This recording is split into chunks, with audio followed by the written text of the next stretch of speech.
Halo Sobat Syair Asmara, kita jumpa lagi untuk melanjutkan cerita sebelumnya dari kisah 1001 malam, di malam ke-17. Dan kita lanjutkan kisah di malam ke-18. Sobat Syair Asmara, selamat mengikuti ceritanya. Wahai Baginda, cerita pada malam ke-17 telah sampai pada Khalifah, yang merasa takjub dengan kisah gadis kedua, hingga menjadikannya sebagai kisah unik yang ditulis dan disimpan di perpustakaan kerajaan. Dan hamba akan melanjutkan ceritanya. Ucap Ratu Syahrazad, apakah engkau tahu di mana jin ifrit betina yang telah menyihir kedua kakakmu? Tanya Khalifah Harun ar-Rasyid kepada gadis pemilik rumah. Wahai Amirul Muminin, sesungguhnya jin ifrit betina itu telah memberikan sebagian gandumnya kepada hamba. Ia mengatakan bahwa jika hamba menginginkan kehadirannya, maka bakarlah gandum itu. Niscaya ia akan segera hadir sekalipun ia berada di Gunung Kaf.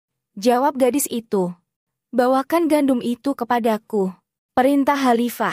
Lalu gandum itu diberikan kepada Khalifah dan segera membakarnya. Ketika aromanya tercium, tiba-tiba istana bergetar sedemikian rupa sehingga terdengarlah suara genderang. Ternyata jin ifrit betina telah hadir. Assalamualaikum, wahai Khalifah Allah. Ucap jin ifrit betina. Waalaikumsalam warahmatullahi wabarakatuh.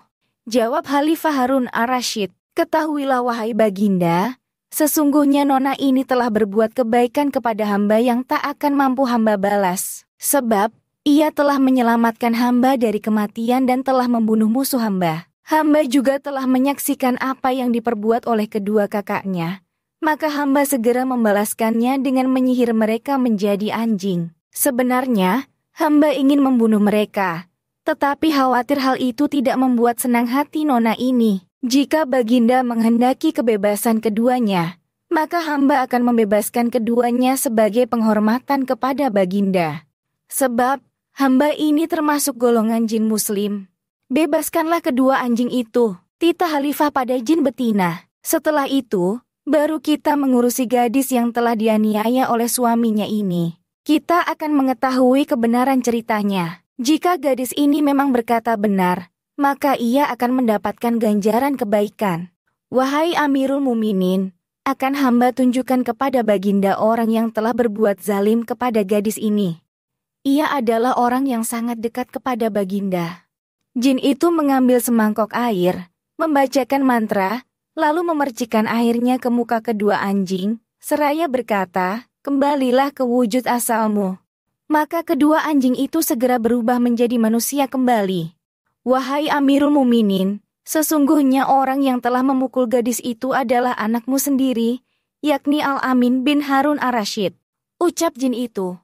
Kemudian, jin ifrit menceritakan seluruh peristiwa yang telah dialami oleh si gadis. Mendengar penuturan jin, Khalifah sangat takjub.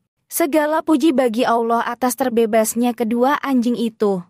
Ucap Khalifah Harun ar-Rasyid seraya memerintahkan pengawal untuk menghadirkan anaknya, yaitu Al-Amin.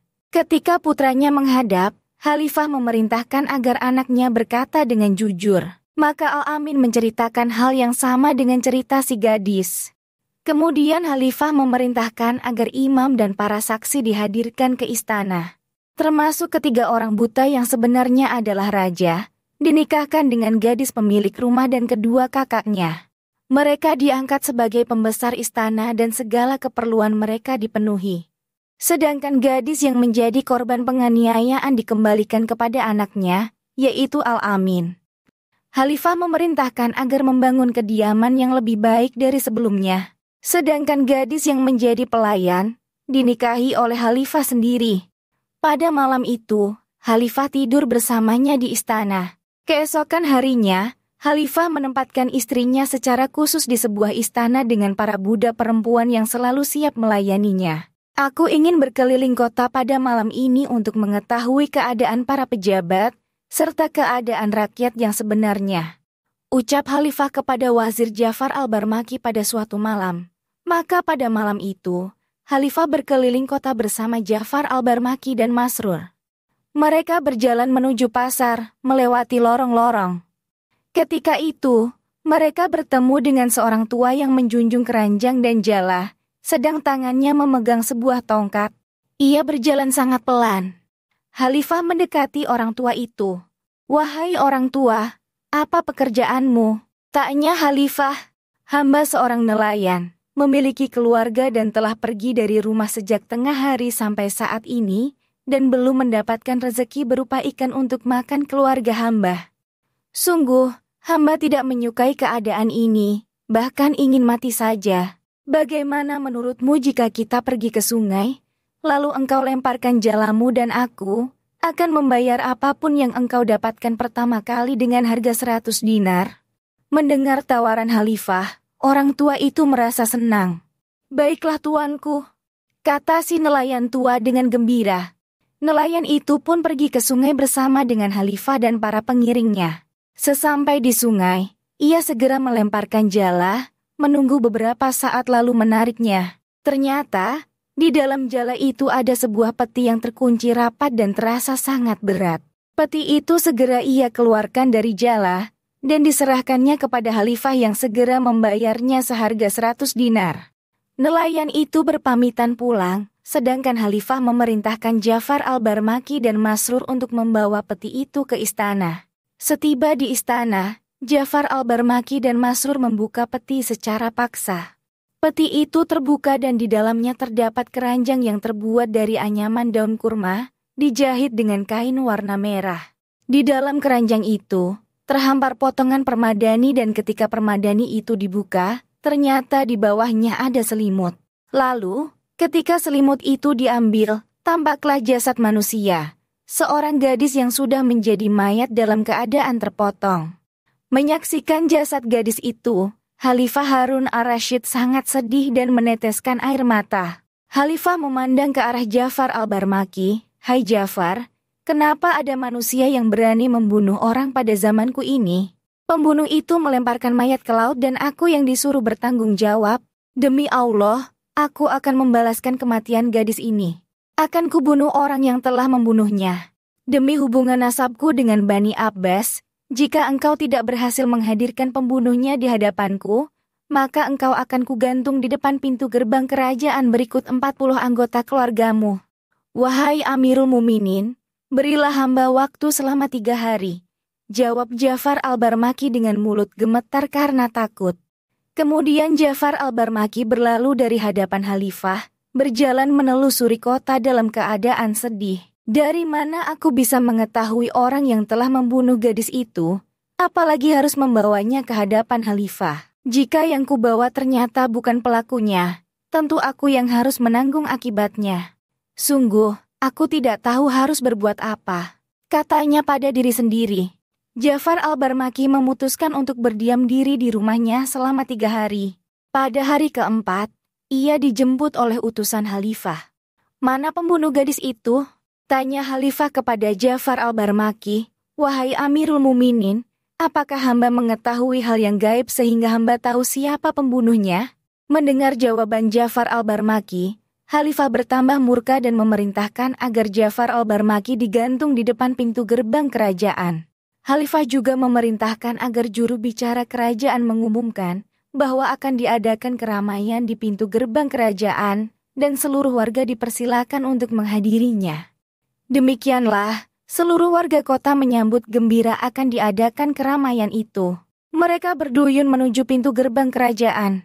Kemudian, Khalifah memerintahkan agar tiang gantungan dipersiapkan.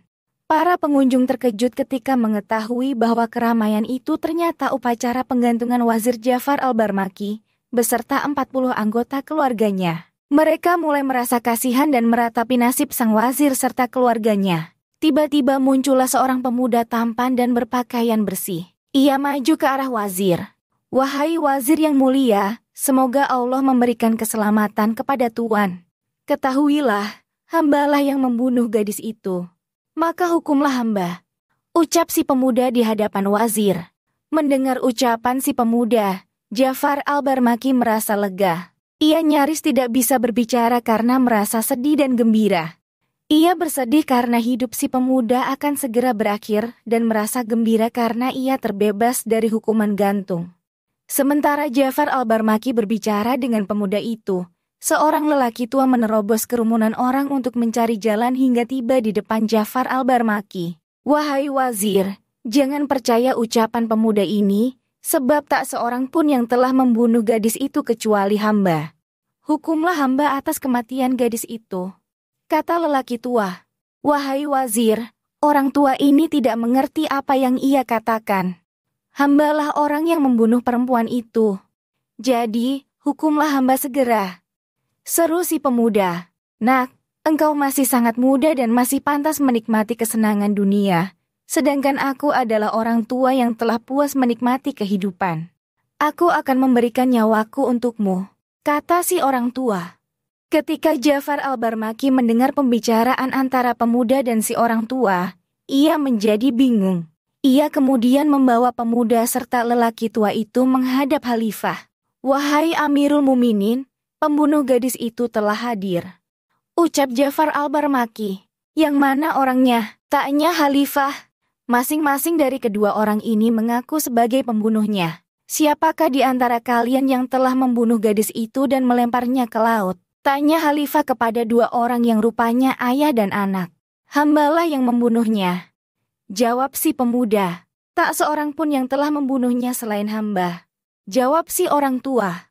"Ayo gantung mereka berdua," titah khalifah kepada Ja'far al-Barmaki. "Wahai Amirul Muminin, adalah suatu kezaliman menggantung keduanya karena hanya satu yang bersalah," protes Ja'far al-Barmaki. "Demi zat yang meninggikan langit dan membentangkan bumi, hambalah yang membunuh gadis itu, dan dirinya sendiri yang menyebabkan kematiannya," ucap si pemuda. Pemuda itu menyebutkan keadaan gadis itu persis dengan yang telah dilihat khalifah, hingga disimpulkan bahwa memang pemuda itulah yang membunuhnya. Khalifah takjub bukan kepalang atas pengakuannya itu. "Apa yang telah menyebabkanmu berani melanggar hukum dengan membunuhnya? Dan apa pula yang menyebabkanmu untuk mengakui tanpa paksaan?" tanya khalifah pada pemuda. Pemuda itu pun akhirnya bercerita tentang kisah 3 buah apel.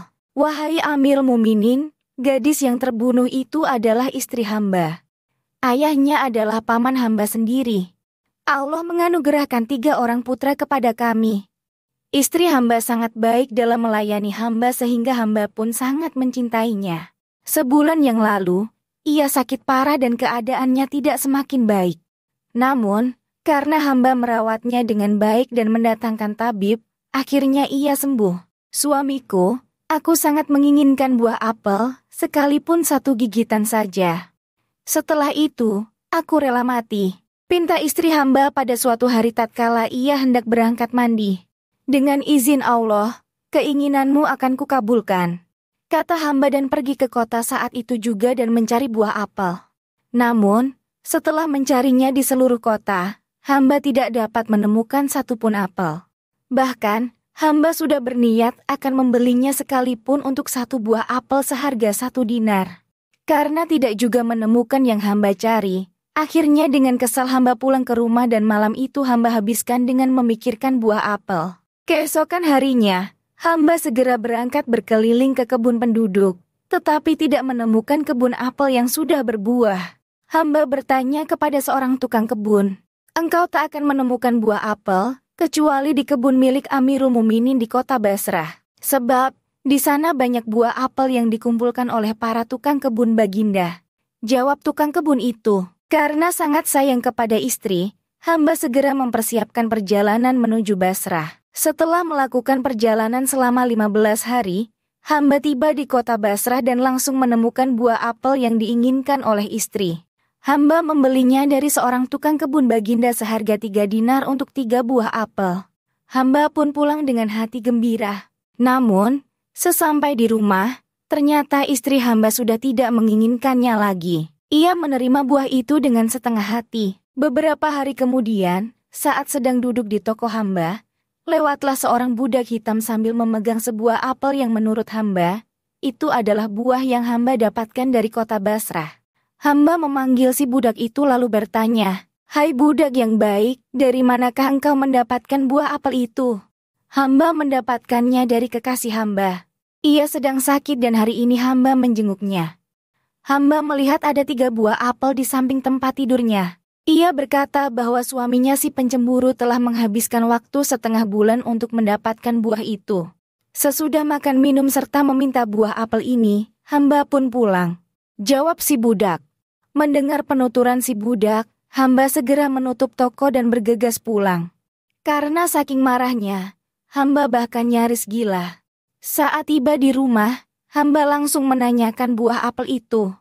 Aku tidak tahu, jawab istri hamba.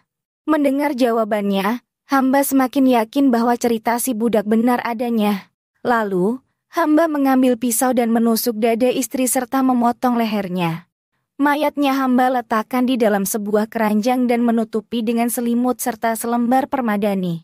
Kemudian meletakkan di dalam peti, lalu melemparkan ke sungai Tigris. Saat pulang, hamba melihat putra yang tertua sedang menangis. Hamba lalu bertanya kenapa ia menangis.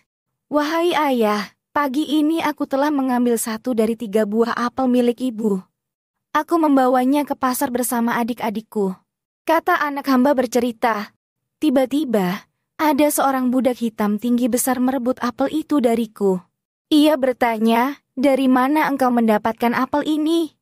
Aku jawab, demi Allah, budak yang baik, buah apel itu didapatkan oleh ayahku setelah pergi selama setengah bulan untuk diberikan kepada ibuku yang sedang sakit keras.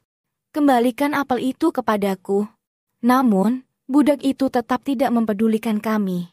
Bahkan, saat kami memohon untuk kesekian kalinya, ia menamparku dan segera berlalu. Kami sangat takut terkena murka ibu. Mendengar penuturan anak itu, hamba sadar bahwa telah melakukan kesalahan dengan membunuh istri hamba. Ia tidak patut menemui kematian sekejam itu. Rupanya, si budak telah berbohong dan memfitnah istri hamba. Hamba lalu menangis sejadi-jadinya, dan putra-putra hamba juga turut menangis. Lalu, datanglah mertua hamba ini yang tidak lain adalah paman hamba sendiri. Kepadanya hamba menceritakan kejadian sebenarnya. Kami semua menangis menyesali kejadian itu. Kami meratap hingga tengah malam. Kami berduka hingga 3 hari, menyayangkan istri yang tewas akibat ketidakadilan. Semuanya disebabkan oleh si budak laknat itu. Demikianlah wahai Amil Muminin. Maka demi leluhur baginda, hukumlah hamba. Demi Allah, aku tidak akan menghukum siapapun kecuali budak terkutuk itu. Sumpah Khalifah Harun ar-Rasyid. Wahai Ja'far, carilah budak itu dan bawa ia ke hadapanku. Jika tidak, maka kepalamu yang akan kupancung. Rupanya, pagi sudah mulai tampak. Ratu Syahrazad menghentikan ceritanya. Nah, sobat syair asmara, karena hari sudah pagi, maka kita harus menunggu malam hari agar bisa mendengarkan lanjutan kisahnya. Di video selanjutnya, Ratu Syahrazad akan bercerita kisah malam ke-19 dari kisah 1001 malam. Terima kasih telah menonton. Sampai jumpa.